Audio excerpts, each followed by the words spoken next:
അതായത് 5 വയസ്സ് വരെയുള്ള കുഞ്ഞുങ്ങൾക്ക് നിങ്ങൾ ഇഷ്ടമുള്ളതൊക്കെ വാങ്ങിച്ചു കൊടുത്തോ. അവരെ പൊന്നുപോലെ നോക്കണം. 5 വയസ്സ് മുതൽ 15 വയസ്സ് വരെ ശ്രദ്ധിച്ചു കേൾക്കണം. അച്ചടക്കം പഠിപ്പിക്കേണ്ട പ്രായമാണ്. 5 വയസ്സ് മുതൽ 15 വയസ്സ് വരെ എഴുന്നേറ്റ് കഴിഞ്ഞാൽ ബെഡ്ഷീറ്റ് മടക്കി വെക്കാൻ മകനെ മകളെ പഠിപ്പിക്കണം. ഭക്ഷണം കഴിച്ചു കഴിഞ്ഞാൽ പാത്രം കഴുകാൻ മകനെ മകളെ പഠിപ്പിക്കണം. അവര് ധരിക്കുന്ന വസ്ത്രങ്ങൾ അറ്റ്ലീസ്റ്റ് വാഷിംഗ് മെഷീനെങ്കിൽ ഇടാനെങ്കിൽ അവരെ പഠിപ്പിക്കണം.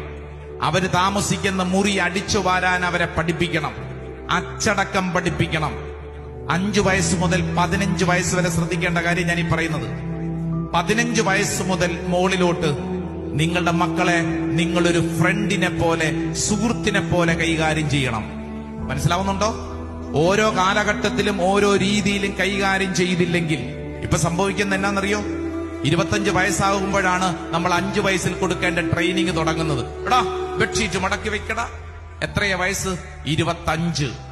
എടാ പാത്രം കഴുകി വെക്കടാ. വയസ്സെത്രയായി? 30. ഇങ്ങോട്ട് നോക്കിക്കേ.